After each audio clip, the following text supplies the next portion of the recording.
Shabbat Shalom Nicole. Shabbat Shalom Lakai. Toda Yah for allowing us to see another Shabbat day. Prayfully we'll see many, many, many more. Can you read the psalm for us this day, please? Tehilim, Zavde Beit Wow, Hallelujah. Hallelujah. It is a good thing to give thanks unto Yahweh, and to sing praises unto thy name, Most High, to show forth the loving kindness in the morning, and thy faithfulness every night. Upon an instrument of 10 strings, and upon the psaltery, upon the harp of the solemn sound. For thou, Yahweh, hast made me glad through thy work. I will triumph in the works of thy hands. O Most High, how great are thy works, and thy thoughts are very deep. A brutish man knoweth not, neither doth a fool understand this. When the wicked spring as the grass, and when all the workers of iniquity do flourish, it is that they shall be destroyed forever. But thou, Yahweh, art most high forevermore. Flow thine enemies, O Most High, flow thine enemies shall perish. All the workers of iniquity shall be scattered. But mine horn shall exalt like the horn of a unicorn. I shall be anointed with fresh oil. Mine eyes shall see my desire on mine enemies, and mine ears shall hear my desire on the wicked that rise against me. The righteous shall flourish like a palm tree. He shall grow like a cedar in Lebanon. Those that be planted in the house of Yahweh shall flourish in the courts of our Elohim. They shall still bring forth fruit in old age. They shall be fat and flourishing. To show that Yahweh is upright. He is my rock, and there is no unrighteousness in him. Hallelujah. Hallelujah. I know I missed the word. Yeah, and you got to slow down so you can enunciate everything. Who's reading the first? What's the portion for this week? It's called Chuqwat. Chuqwat. Chuqwat. Chuqwat. Yes? Okay. And what does Chuqwat mean? Statutes, ordinance, right? Okay. Who's reading first this week? I am. All right, let's get it.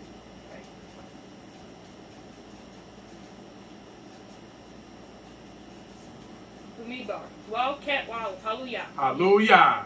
Wadabed Yahweh El Moshe with El Aharon Lemor. Zot.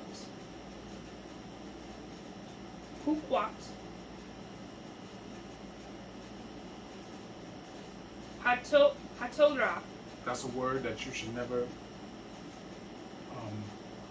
take note, that you should never hesitate. It's Ha-Torah, which is, you know what the Torah is, right? Ha-Torah. So those are things that you should never, hesitate. Tamshi. Asher. Siwa. Yahweh. Lemor. Mm-hmm. Daber. Mm-hmm. El B'nai Yisrael. We'yik Ku.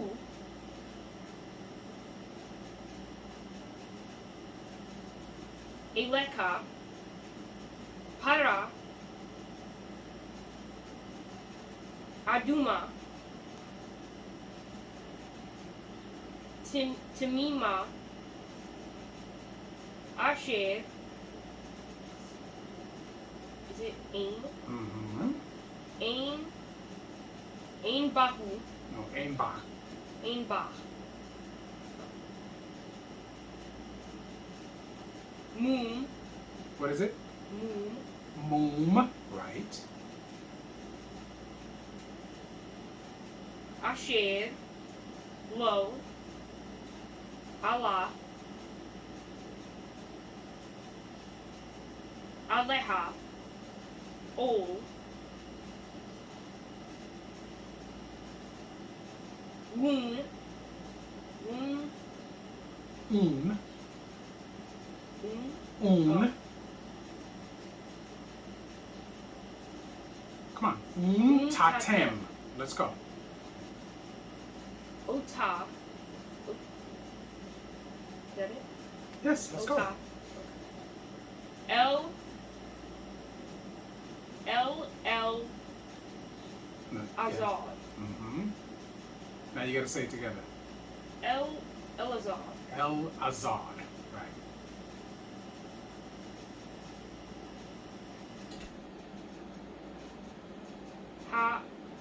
Haku. Nope. Ko. Oh. Hako.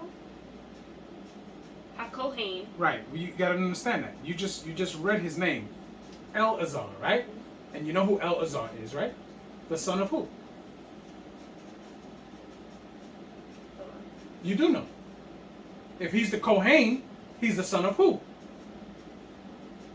Somebody help him quick. Aharon. Come on. What are you talking about? Right? Yeah. What were the four sons of Aharon? What were their names? The two that died. Those should be easy. Nadab. Nadab and Abihu. Come on. Get your mind. Turn it on. Nadab and Abihu. And Elazar. And anybody help him? Itamar. Yes? So the four sons. You understand that? And at this point, since Nadab and Abihu are dead, who's the oldest? Elazar. Yes? Which makes him what? The Kohen. Right. So we understand this? Let's go.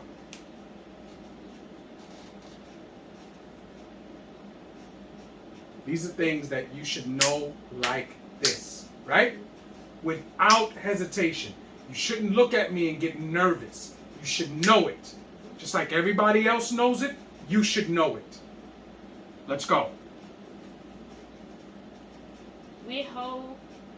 Wihotsi. Ota. El. Mikuts.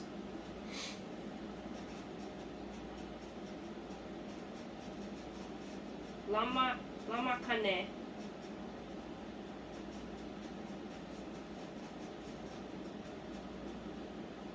Wishakat. Ota.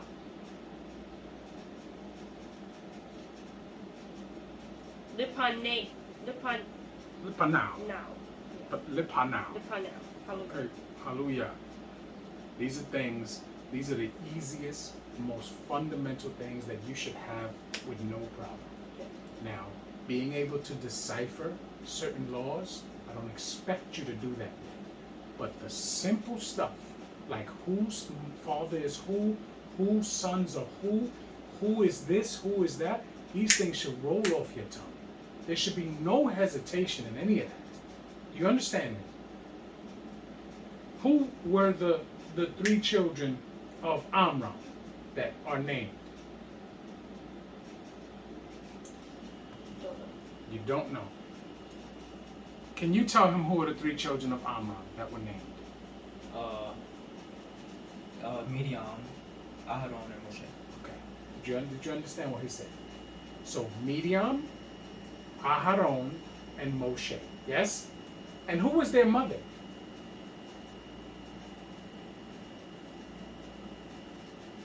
Imakana? Yekeved. Yes? And she was the daughter of who? Of course you should. She was the daughter of who, Eliana? Yes, you should. She was the daughter of who, Kana? Lewi. Yes? We understand this? Yeah. These are the things that you should know.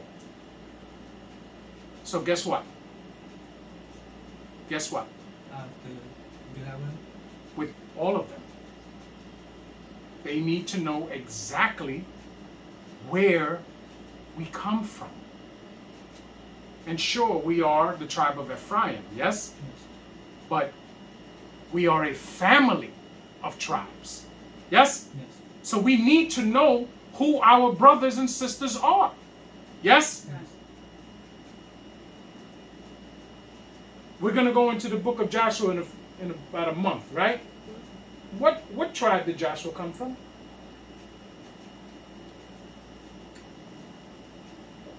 You don't know. Do you know your tribe? Yeah, same tribe he comes from. Who was his father? Anybody? Eliana. Who is Yehoshua's father? Nun. Good girl, right? We read about Caleb, right? Caleb is from what tribe? Excuse me? Yehuda. Caleb is from Yehuda, right? And who is Caleb's father?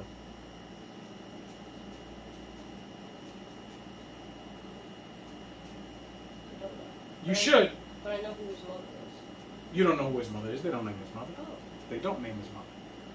So if you knew who his mother was, please tell me. Please tell me. Yefune is his father. Yefune is his father. Yes. But as we know, through study, Yefune is not his biological father, right? Right. Who is his biological father?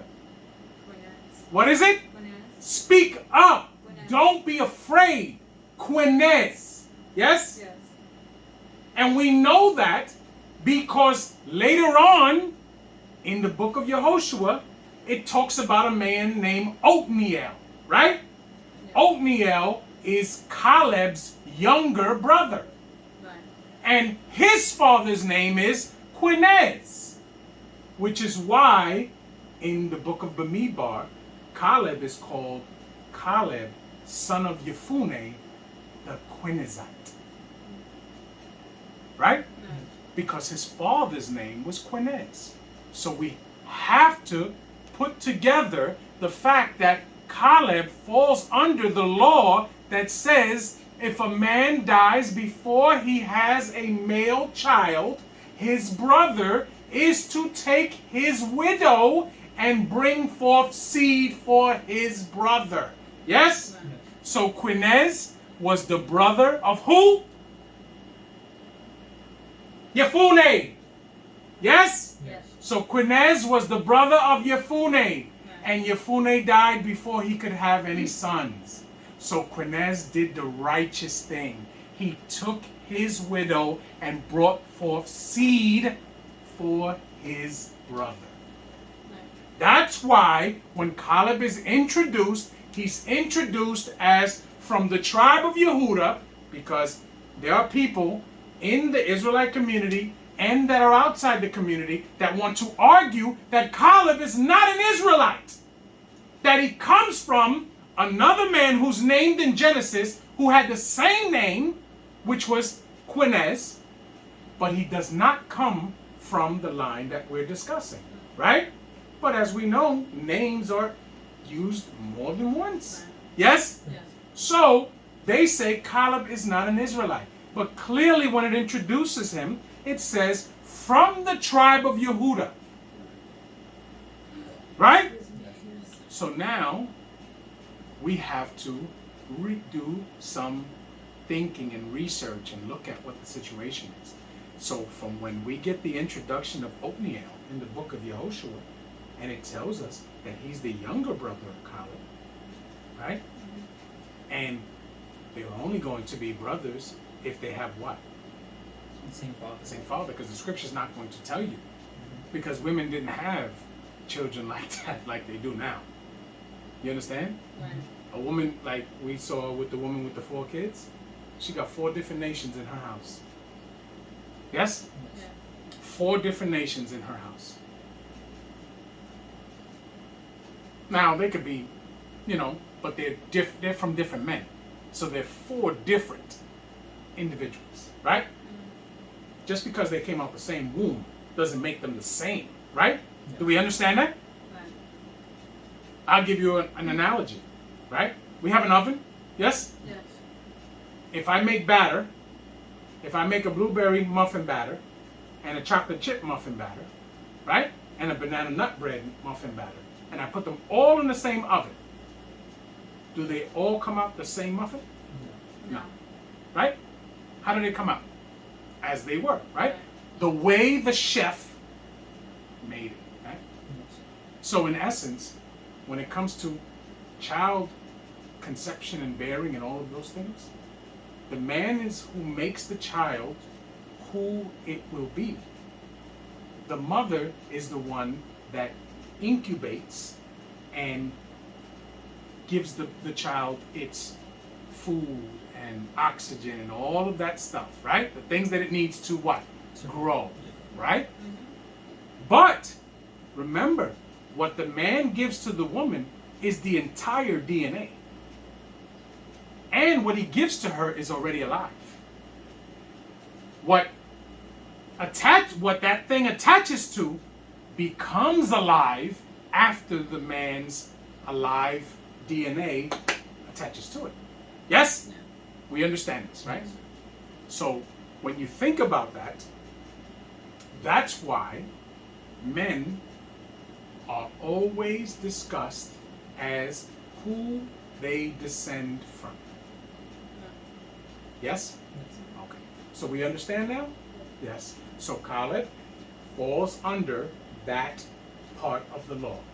That is an example of that part of the law. Because he actually is lifting up the name of his father, right? Who is not his biological father, but because the brother was righteous and moved in a way of righteousness, now Yefune has seed on the earth. Do you understand? So even when the Most High thinks about Caleb, he's going to always remember his father, Yefune. You understand? So these are the things that we need to understand. Now, Tamshi, let's go. And Yah spake unto Moshe and unto Aharon, saying, This is the ordinance of the law which Yah hath commanded, saying, Speak unto Bnei Israel, that they bring thee a red heifer without spot, wherein is no blemish, and upon which never came yoke. So now this is a red heifer, right? What is a heifer? Cow.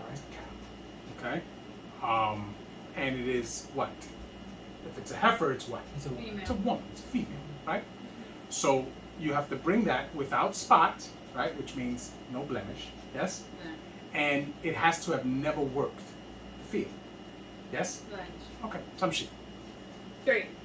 And ye shall give her unto Eleazar the Kohen, that he may bring her forth without the camp. And one shall slay her before his face. And Eleazar the Kohen shall take her blood with his finger, and sprinkle of her blood directly before the tabernacle of the congregation 7 times. And one shall burn the heifer in his sight, her skin and her flesh and her blood and her dung shall he burn. So now the whole animal is burned. Yes? Yes. Right. All they do is they kill the animal, they take the blood, Eleazar sprinkles it before the tabernacle, yes? And then they burn the whole animal whole, right? So nobody eats of this animal, right? Right. Tamshi. 6. The Kohen shall take cedar wood, and hyssop, and scarlet, and cast it unto the midst of the burning of the heifer. And the Kohen shall wash his clothes, and he shall bathe his flesh in water. And afterward he shall come into the camp. And the Kohen shall be unclean until the even. Okay, so now he is unclean to the even, right? Right. We understand why, right? Right. Okay, Tamshi. And he that burneth her shall wash his clothes in water, and bathe his flesh in water, and shall be unclean until the even. So now the man that actually burned the animal also is unclean to the even, right? Right. Tamshi. And a man that is clean shall gather up the ashes of the heifer, and lay them up without the camp in a clean place. And it shall be kept for the congregation of the Bnei Israel for a water of separation. It is a purification for sin. So now, the man who is clean, right? Because now you essentially had 3 men, right? Right. The Kohen, the man who actually burns the animal, and now the man who gathers the ashes, because you burn it all the way till it's ashes. And he gathers it, he must be clean. He gathers it and brings it outside the camp to a clean place, right? Right. Where it's going to become what? The water. The waters of purification. Yes? Yes. Now, in churches, when you walk in a church, which I don't recommend anybody doing, but when you walk in a church, they have a little, what looks like a sink, a basin, right? As soon as you walk in the door, and it's filled with water. And they call that holy water, right? And you're supposed to take that, put your hands in that water and whatever they do, and to wash, right? And they call that holy water. It represents 2 things. It represents the waters of purification that we see. This is where they get this concept from. Not that it's right what they're doing. I'm just telling you where they get this concept from. From this water of purification and the fact that when the Levites, before they go into service, what must somebody do? They have To wash their wash hands. them, Right. and then put the what? Kwadosh garments on them. Yes? Yes. Same thing. This is where, I shouldn't say same thing. This is where they get that concept from. They steal that concept and do it in their way. Do you understand? Yes. Tamshi. 10.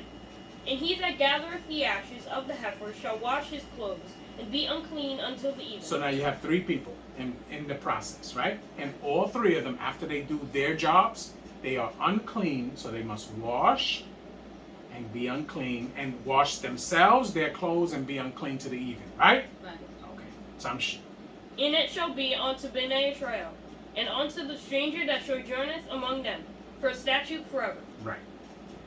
He that toucheth the dead body of any man shall be unclean 7 days. He shall purify himself with it on the 3rd day, and on the 7th day he shall be clean. So now, this is in a situation where if you are the one, if someone in your family passes away, right? And you are the one that has to prepare the body to be put away, you're going to be unclean, right? Right. Or if you're in a situation of war and a dead body, you touch a dead body, then you have to do this too. On the 3rd day, you must wash in the waters of purification, and on the 7th day, right?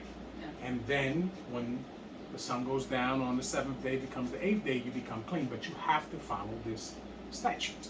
Yes? Yes. Tamshi. But if he purify not himself the 3rd day, then the 7th day he shall not be clean. Whosoever toucheth the dead body of any man that is dead, and purifieth not himself, defileth the tabernacle of Yah, and that soul shall be cut off from among Israel, because the water of separation was not sprinkled upon him. He shall be unclean. His uncleanness is yet upon him. So now, when we know that death is described differently in the Tanakh, right? Because we have some that say they went to sleep with their fathers, yes? Yes. That is I want to say, a time of waiting. Do you understand? Yes. Because, as we know, the judgment of Yah is still coming. Okay? Right. So everyone that dies in this time doesn't die because that was their judgment, or in any time before. Does not mean that. We don't know what it means. All we know is that there's different explanations of death in the scriptures. So when someone passes away, we don't know which one they fall under. We have no idea. All we have to deal with is mourning and moving forward. That's all we have to deal with. We don't know if that was their judgment. We don't know if they... We don't know if they were actually cut off from among Israel. Yes? Or their people. Yes? But that's not our we don't have to discern that. Do you understand? Hmm?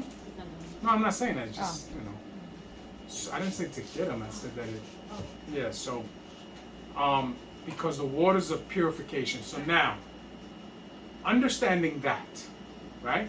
Because we do know that the scriptures tell us that death, the way we see it, doesn't have to be forever for everybody, right?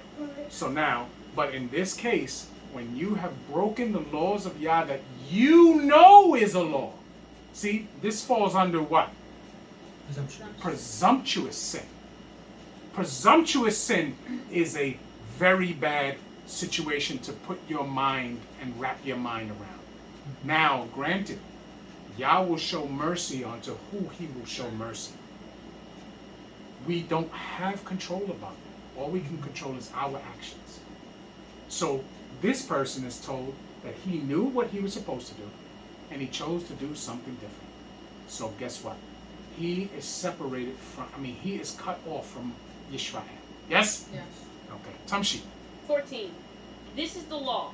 When a man dieth in a tent, all that come into the tent, and all that is in the tent, shall be unclean 7 days. Right. So now, because the tent is where he was living or whatever. Now, what would constitute a tent in someone's apartment? A room. A bingo. A room. A room. Yes? Right. It's not the whole house, it's the room. So now, Yah forbid, somebody has a 5-bedroom apartment, right? And an elder was living with them, and the elder passes away in his bedroom. And guess what?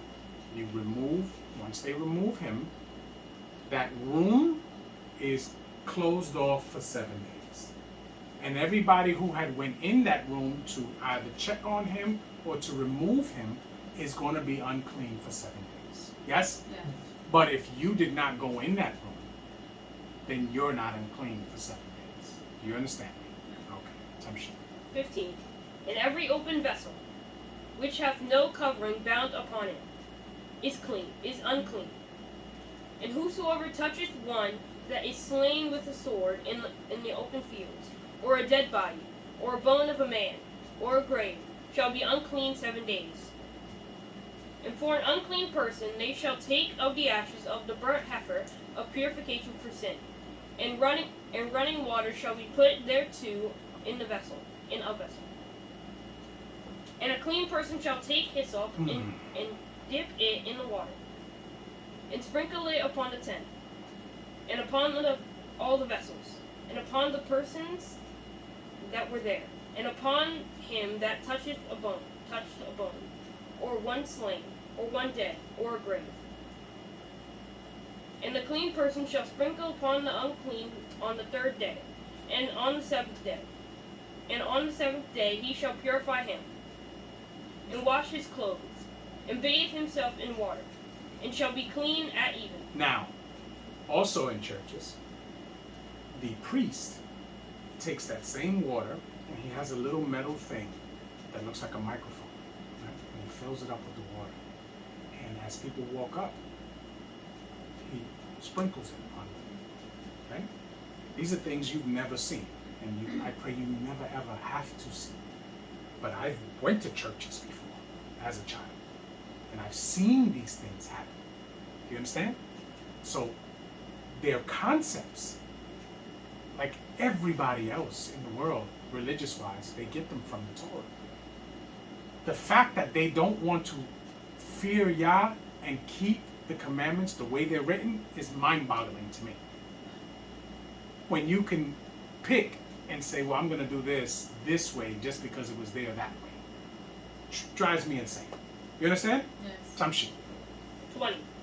But the man that shall be unclean, and shall not purify himself, that soul shall be cut off from among the congregation, because he hath defiled the sanctuary of Yah. The water of separation hath not been sprinkled upon him. He is unclean. And it shall be a perpetual statute unto them. And he that sprinkleth the water of separation shall wash his clothes. And he that toucheth the water of separation shall be unclean until even. And whosoever that the unclean person toucheth shall be unclean, and the soul that toucheth it shall be unclean until even. So now, hallelujah, if any of these people that are unclean for the 7 days, if they touch you or you touch them, you are what? Unclean until even. Yes? Yes. We understand it. But it doesn't say you must do what? Bathe and wash There you clothes. go. So we understand that it's just like when a woman is in her time of separation, because this is also called the waters of separation. Yes? Right. So when a woman is in her time of separation, if she touches you, you are unclean to the even, right? Right. But if you sit on anything she sat on or sit on anything she laid on or whatever, you're unclean, and you must bathe and wash your clothes, and then in the evening you be good, right? Yes. So now, these people that have been unclean because of these reasons, they are also moved outside the camp. Yes? Because they're staying in that other place where that water is. You understand? Yeah. So that there's no confusion on what they need to be doing. Yes? Yeah. And so that they cannot make anyone else unclean. Yes? Yes. Okay, we good? Yes. All right, so who's reading 20? I am. Okay, whenever you're ready. Bamidbar Kaf Aleph. Hallelujah. Hallelujah. Laya Bo'u. Waya Bo'u, sorry. B'nai Yisrael. Kal. Ha'eda. Mid Bar Sin. Bakodesh. Hari Shon. Waya Sheb. Ha'am. What is it? Wayesh Sheb. There you go. Wayeshet. Ha'am. Bikwadesh. Wata Mat Sham. Miriam. Wata Quabaid Sham. Willow. Haya. Mayim. La'eda. Wayi Kwahalu. Al Moshe. Al Aharon.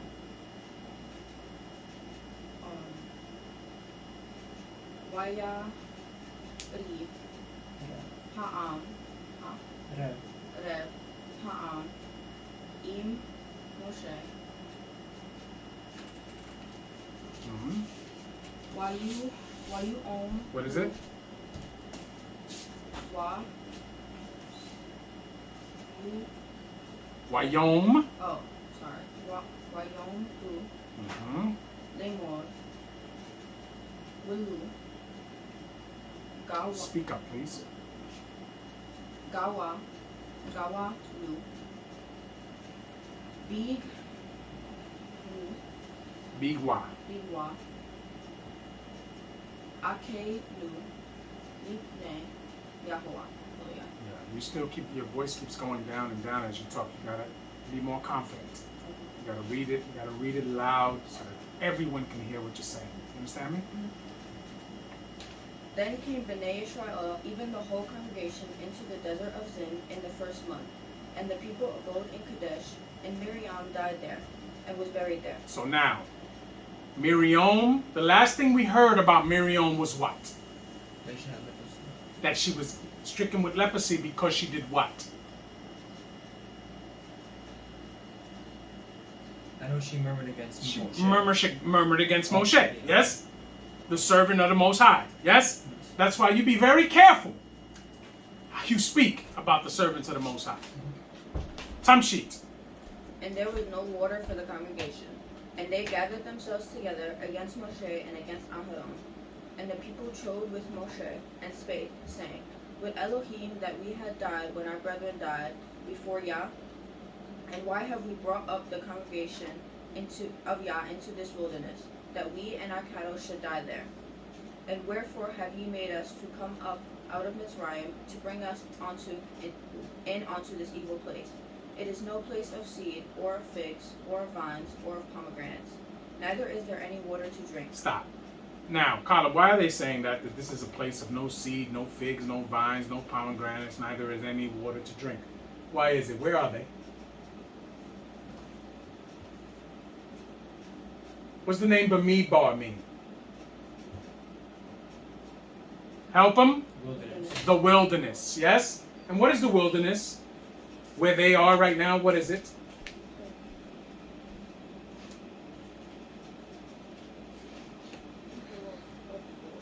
It's a desert.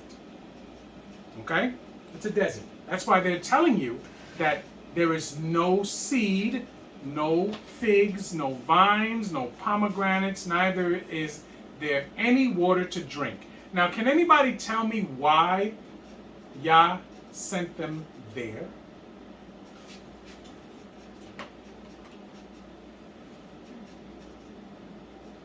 So they could learn to trust Yah into giving them everything that they need.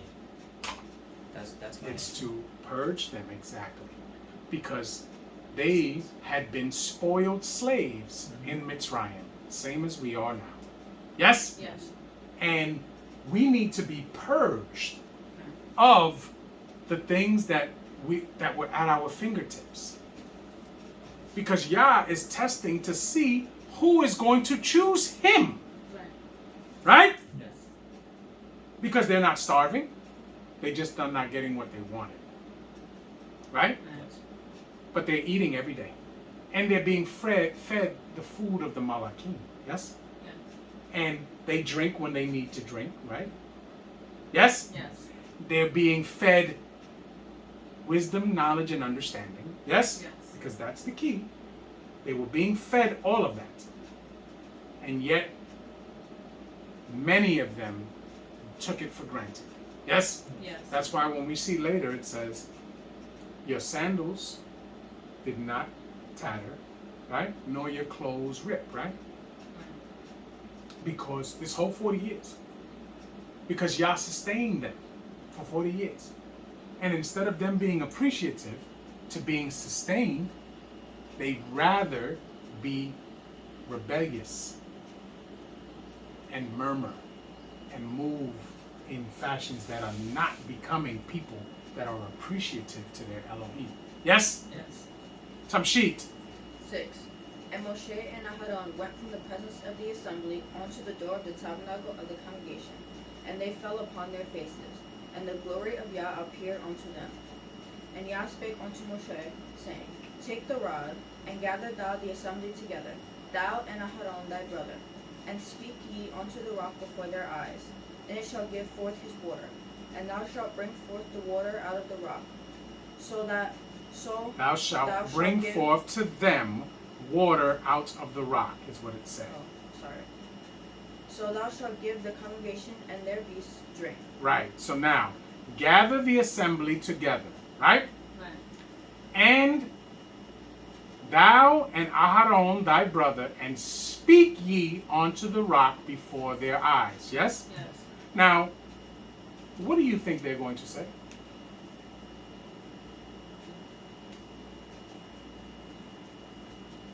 When it says, speak ye, what does it mean?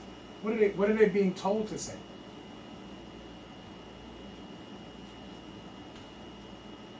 In the front of the people. Why? What are they to say?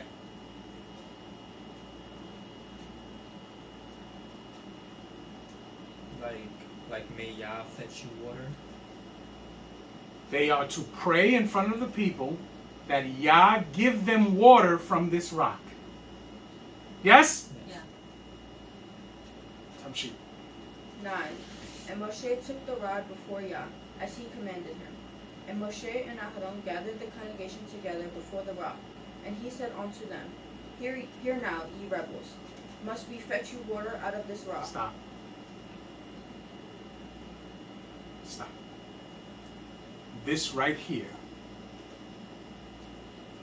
is what I tell you guys all the time.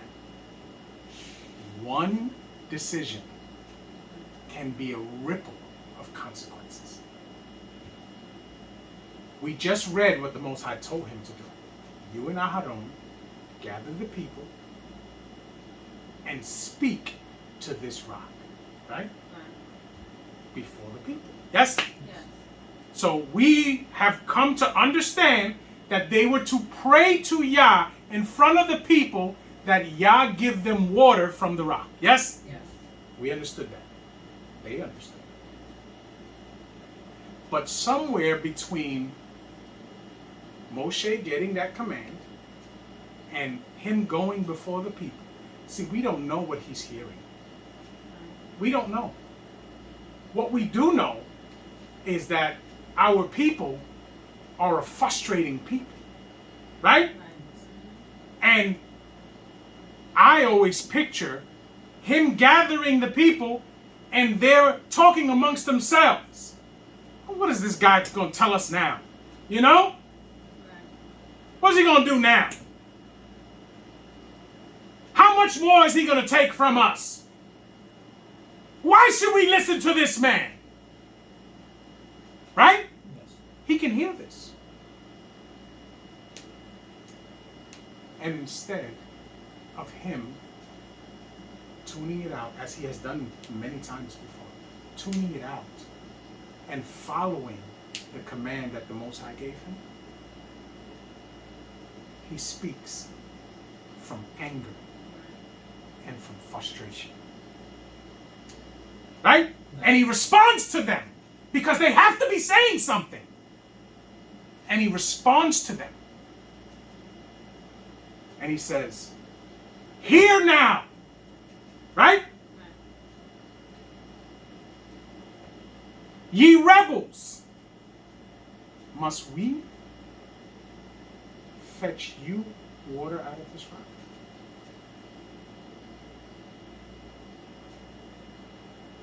Who is we? Moshe. And Aharon.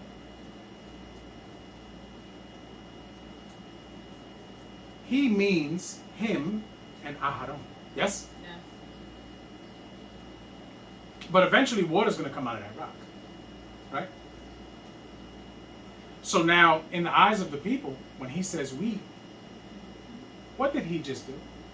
He sanctified them in front of the people. Like, in essence. He put himself and Aharon, like it says not to do, in Shemot 20, when it says, "You shall have no Elohim," what? But yeah. "Before me." Right? Which means at my level or with me. Yes? Yes.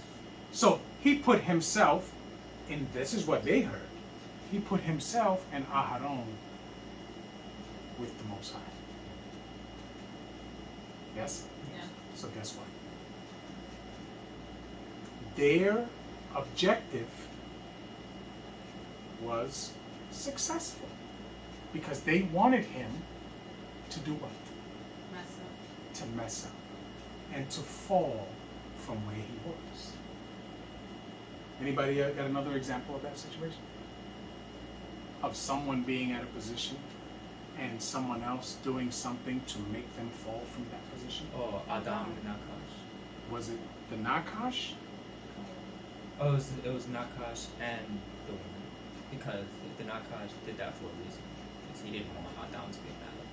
But he could only do that if he saw what? Iniquity. Iniquity in who? In who? Speak up. Color. Kawa. He found iniquity in Kawa. Yes? That's the only way you could have worked. Yes? Yes. Yeah. Tamshi. And Moshe lifted up his hand, and with the rod he smote the rock twice. Stop. He smote it twice. So now he tells them, "Shall we, me and Aharon, right, fetch ye rebels water from this rock?" So he smites the rock twice. Yes? Yeah. He was never told to do that. Not there. Not there. Before then, he's told to do that. But here, he's not told to do that. So he smites the rock twice, right? Tamshi. And the water came out abundantly, and the congregation drank, and their beasts also. Stop. So now, was it in Moshe's power to make the water come out that rock? No. What? No. How? The Most High does everything. Stop. Most High told him already. Remember when Most High told him to put the staff up to part the water? Right. What did he tell him? I gave you what? Most High said, I gave you the power, right? Right. Yes? Yes. Now, what happens is because Yah wants it to happen, but he gave him the power to do it. Yes? Yes. Same thing. But Yah commanded him to do it a certain way. Yes? Yeah. And he did not do that. Yes? Yes. Assumption. And Yah spake unto Moshe and Aharon, because ye believe me not to sanctify me in the eyes of Bnei Israel. Stop. Because you did not have faith in me. Not that they didn't think Yah could do it, but because they did not follow the way it was supposed to be done and not even question it. Do you understand? Yes. Because as we know, did Aharon stop him? No. He did not stop him. Yes? Assumption. Therefore ye shall not bring this congregation into the land which I have given unto them. So which I have now, given them. because of this error, he and Aharon are not allowed to lead this people, who they have been leading all this time and will continue to lead for the rest of the 40 years that are left. They cannot lead this people into the land. Yes? Yes. Assumption. This is the water of Meribah, because Bnei Israel strove with Yah, and he was sanctified in them. And Moshe sent messengers from Kadesh unto the king of Edom. Thus saith my brother Israel, Thou knowest all the travail that has befallen us, how our fathers went down into Mitzrayim, and we have dealt in Mitzrayim a long time. And the Mitzrayim vexed us, and our fathers. And when we cried unto Yah, he heard our voice, and sent an Malach, and hath brought us forth out of Mitzrayim. And, behold, we are in Kadesh, a city in the uttermost of thy border. Let us pass, I pray thee, through thy country. We will not pass through the fields, or through the vineyards, neither will we drink of the water of the wells. We will go by the king's highway. We will not turn to the right hand, nor to the left, until we have passed thy borders. And Edom said unto them, Thou shalt not pass by me, lest I come against thee with the sword. So now, Edom, right? Yeah. Who is the brother of who? Yaakov. Yaakov, right? Right. Which is family to Yisrael, right? They understand this. So Moshe sends a messenger to him, to the leader of Edom, says, listen, we need to pass through here. But we're not looking to fight. We're not looking to take any of your stuff. We'll go through the main road. We won't deviate off. We won't touch your stuff. We won't do any of that.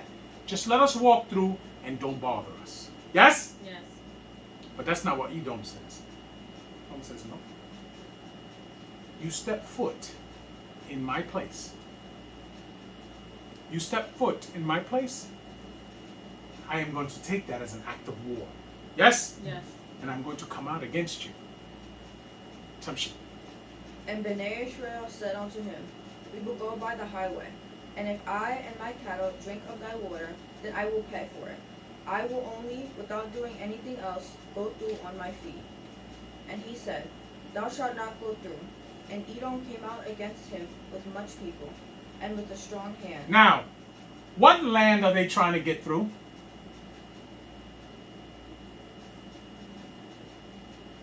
You should know this. Because Edom is not called Edom until he gets to this place. Right? Because he mingles with these people. Before that, what is he called? No, what? That's the place, yes. But I'm asking you a question. What is he called before he's called Edom? What is his name? Esau. Yes? Yes. But Esau goes to where? You said it. Oh, Mount Seir. Yes? Or translated into the Mount of the Demons. Right? Right. So he goes to Mount Seir and he starts to spread his seed in Mount Seir, and he and those people are then called Edom and Edomi. Yes? Yes. We understand that. So now they're trying to get through the territory of Mount Seir to get to where they want to go. Yes? Yes. Assumption. 21. Thus Edom refused to give Israel passage through his border. Wherefore Israel turned away from him. And Bnei Israel, even the whole congregation, journeyed from Kadesh and came unto Mount Hor. So now they did what? Took a detour. They took a detour. They went a different way. They said, and the only reason why Moshe would make the decision not to go that way is why? Because Yah never said to go to war with them or take their land. Yes, but what just happened, Moshe already knows that he messed up. So there's no way that he could be confident in believing that Yah would be with them through that place. So he makes an executive decision because he knows he would be putting the congregation in danger. And he says, no, I'm not going to go that way. Because had I not messed up, we could have went to any place. But because I messed up, I'm putting these people in danger. So no, we're going to go the other way. We're going to go the other way where Mount Cord is. Yes? Yeah. Mount Cord turns out to be what? Where Ahad dies. Yes. Okay? Right. So we understand what's going on here. Yes? Yes. Samshi. And Yah spake unto Moshe and Aharon in Mount Hor by the east of the land of Edom, saying, Aharon shall be gathered unto his people, for he shall not enter into the land which I have given unto Bnei Israel, because ye rebelled against my word at the water of Meribah. So now stop. Now we see what happened there? Right. Aharon shall be what? Gathered. Gathered to his people. Yes? Yes. Does not say cut off from among his people. Yes? Right. Gathered to his people. So that should automatically click in your head that Aharon has a chance. Do you understand? Right. Because Aharon still, he's not dying because of judgment. He's dying because he did not prove himself worthy to continue on in this journey. Yes? Right. But it does not mean that his judgment is eternal death. Clearly it's telling you that. We understand this? Right. Samshi. 25. Take Aharon and Eleazar his son, and bring them up unto Mount Hor, and strip Aharon of his garments, and put them upon Eleazar his son. And Aharon shall be gathered unto his people, and shall die there. Stop. This verse right here always gives me some type of anxiety, right? Because the word that it uses for strip is a very, very strong word in Hebrew, right? And it doesn't necessarily tell you how Aharon dies. But the people see it from where they are. Yes? So I always question, how does he die up there? You understand? But I will keep my thoughts to myself, but this verse always makes me think, like, what did they see? What did they see? Because it doesn't tell you. Because when Moshe dies, it tells you that the Most High buries him. Yes? So that the people don't know where he is. So they don't know how he died. They don't know any of that. Right? But they know he don't come down. Because he's up there by himself. Yes? Yes. But this situation, Eleazar is up there. Moshe is up there. Aharon is up there. Does it say anybody else is up there? No. And the people see what happens.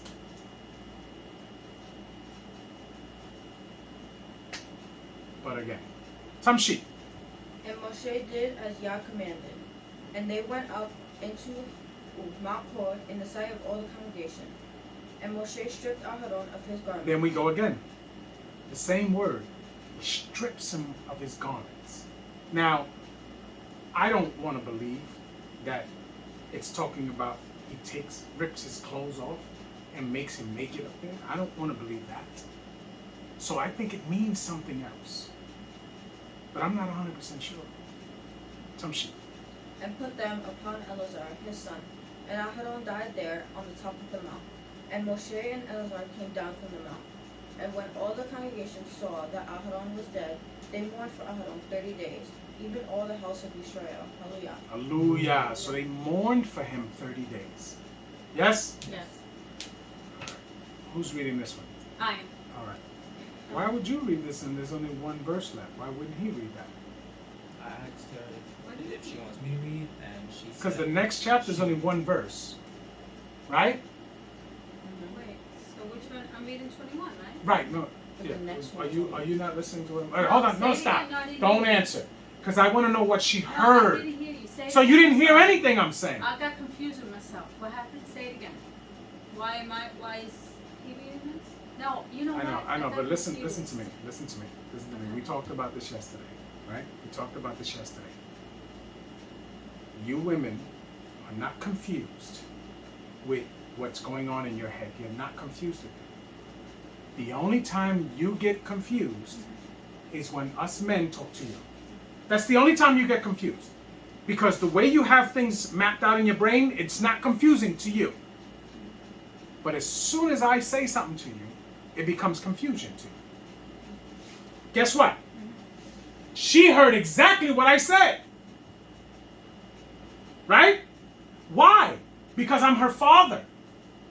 And her perception of me is different than your perception of me. You understand? And she heard exactly what I said. That's why she was able to try to explain it to you. Right. But when she gets older and we give her to a man to be his wife, she's going to have the same problem. She's going to have what she knows and understands in her brain, and the moment he says something to her, it's going to go into her brain as confusion. You understand? And you're going to see it too when you get a wife. You're going to see it too when you get a wife. He's going to see it too when he gets a wife. Or if you get wives, right? You're going to say something to them, and they can be as intelligent as you, because women are very intelligent. But there's something with the transfer of information. When men that are married to women, they tell their women something, it goes into their ears as confusion. I'm just preparing you for that. Now, my question was, since this is the full chapter, why did you choose to take this one and leave him the one verse? I'm just asking.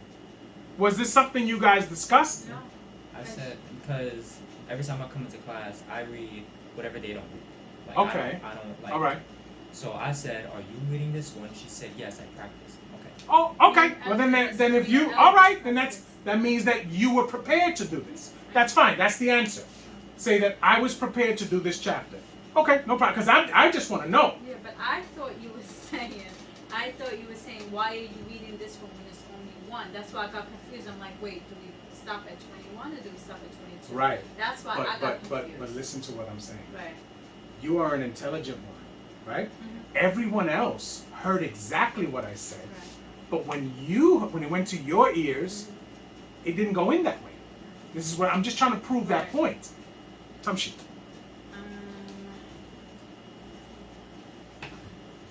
B'mivarka wa Aleph, hallelujah. Hallelujah. Vayishma hakenai melech arad yoshev hanigev ki ba Yisrael derek ha'atarim.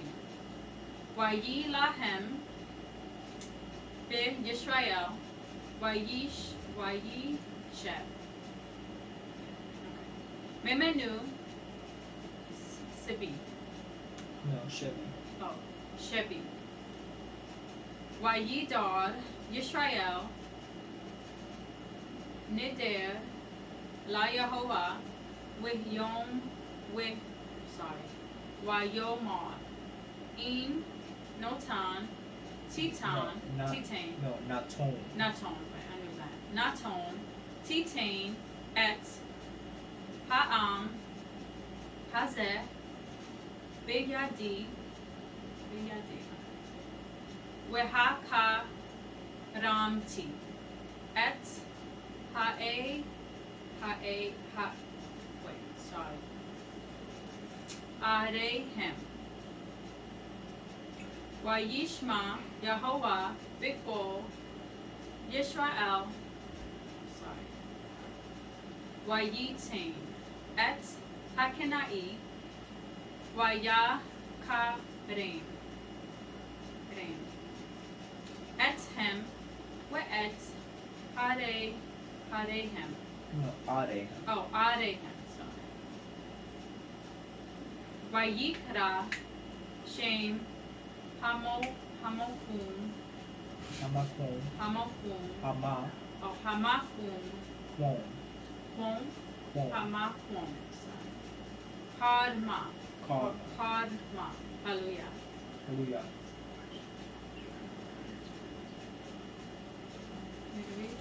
Yes, Tamshi, I never told you to stop. And when King Arad the Kenai, which dwelt in the south, Arad. the Kenai, which dwelt in the south, heard tell that Yisrael came by the way of the spies. Then he fought against Yisrael, and took some of them prisoners. And Yisrael vowed a vow unto Yah, and said, If thou wilt indeed deliver this people into my hand, then I will utterly destroy their cities. And Yah hearkened to the voice of Yisrael, and delivered up the Kenai. And they utterly destroyed them and their cities, and called the name of the place Korma. And they journeyed from Mount Hor by the way of the Reed Sea to compass the land of Edom. Right. And Which the means when it says compass, the land of Edom, what it means? No. Compass means to go around it. Instead of going through, they are going around it. Okay? Tamshi. And the soul of the people was very much discouraged of the way. Why? Because it's a longer way. Yes? Tamshi. 5. And the people spake against Elohim and against Moshe. Wherefore have you brought us out of Mitzrayim to die in the wilderness? For there is no bread, neither is there any water, and our soul loatheth this light bread. So now, our souls loatheth this light bread. What are they talking about? The manna, right? Which Yah gives them every morning except for when? Shabbat. Yes? Tamshi. 6. And Yah sent fiery serpents among the people, and they bit the people, and much people of Israel died. Now, fiery serpents, right? What is fiery serpents?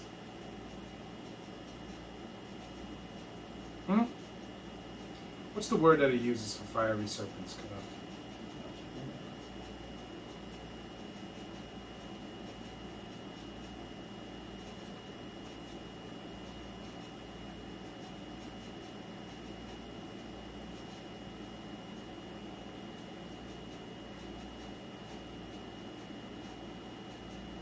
It doesn't have the word fiery. Oh yeah, yes. Fiery is sarap, and serpents is nakash. So now, the word saraf. What does it mean? It is from the word what? Seraphim. What is a seraphim? It's hey, what is a seraphim? I don't know what it's What is a cherubim? Oh, it's a malach. It's a malach. Seraphim is also a malach. It's a different type of malach. Okay? It is a specific type of malach, right? And those malachim were sent to do what? Plague the people, yes? So they came doing what? When it says they bit them, right? What is that?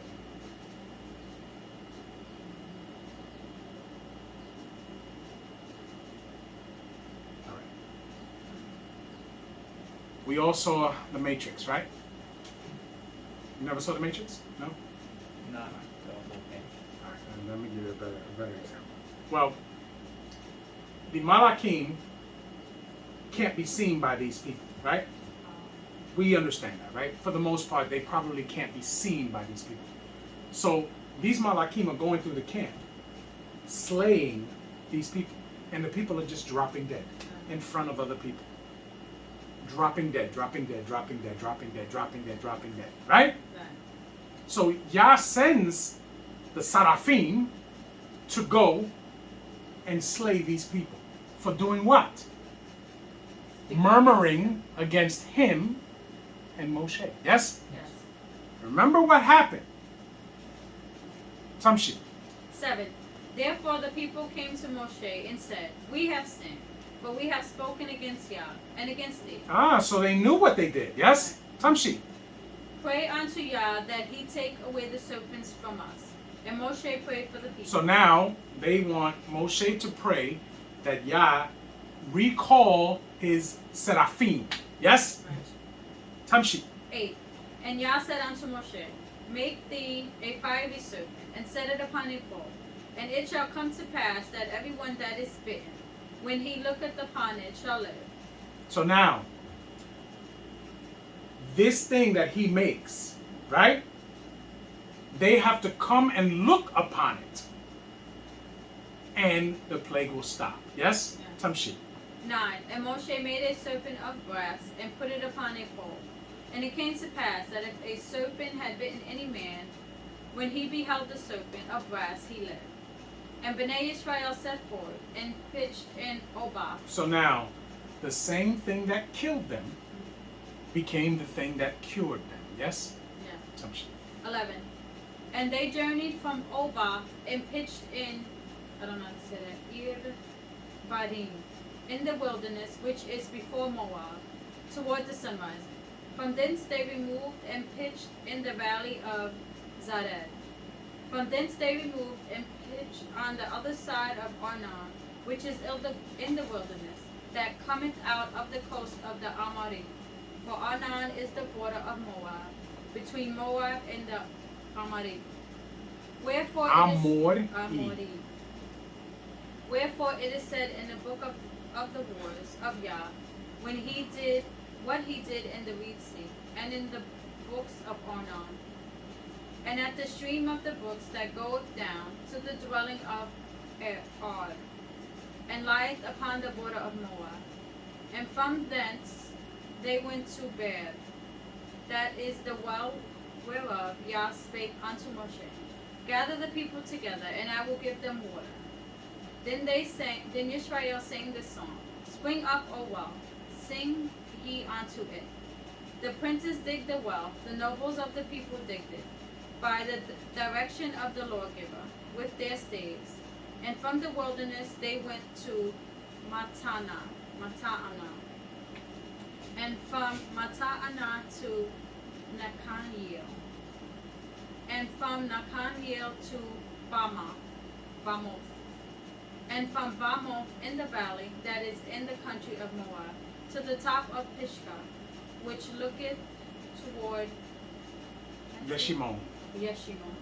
And Yisrael sent messengers unto Sichon, king of the Amorim, saying, Let me pass through the land. We will not turn into the field or into the vineyards. We will not drink of the waters of the well, but we will go along by the king's highway, until we be past thy borders. And Sichon would not suffer Yisrael to pass through the border. But Sichon gathered all his people together, and went out against Yisrael in the wilderness. And he came to Yakaz, and fought against Yisrael. And Yisrael smote him with the edge of the sword, and possessed his land, from Arnon unto Yabok, even unto Bnei Ammon. From the border of Bnei Ammon was drawn. And Yisrael took all these cities, and Yisrael dwelt in all the cities of the Amorim, in Keshbon, and in the villages thereof. For Keshbon was the city of Sichon, the king of the Amorim, who had fought against former king of Moab, and taken all his land out of his hand, even unto Arnon. Wherefore that speak in Proverbs say, Come into Keshbon, let the city of Sichon be built and prepared.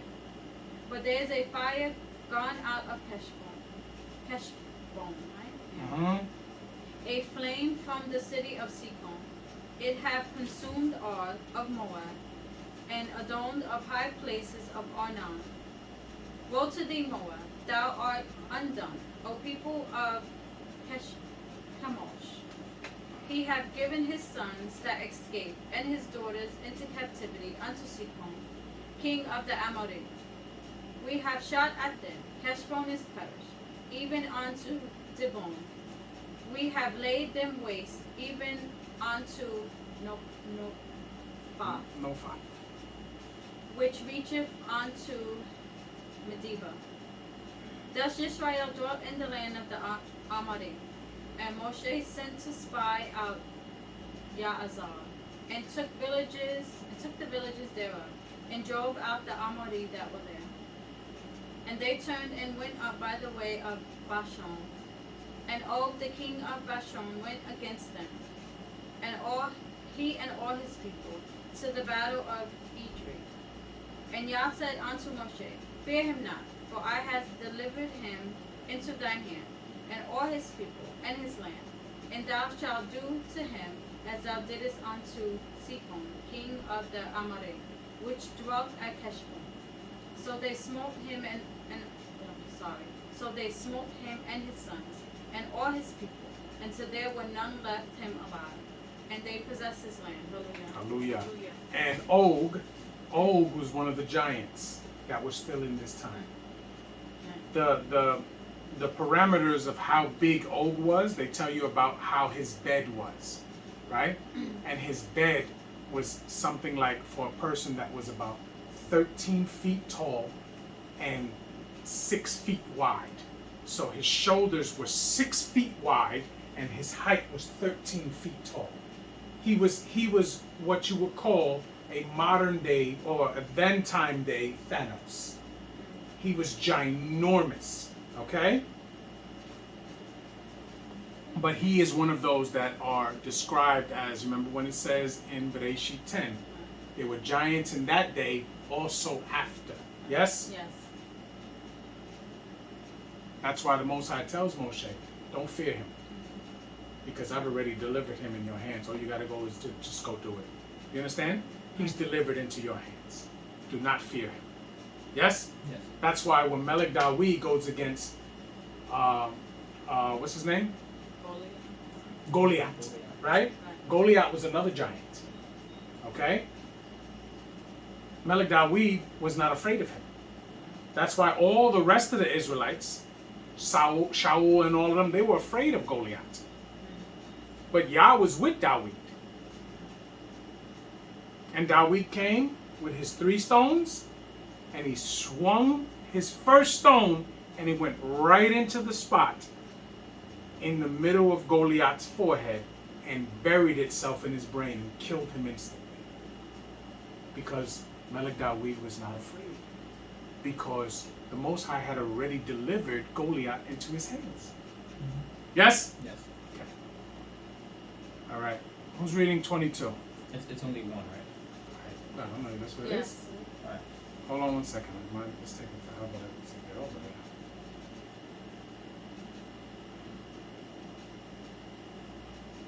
Wow.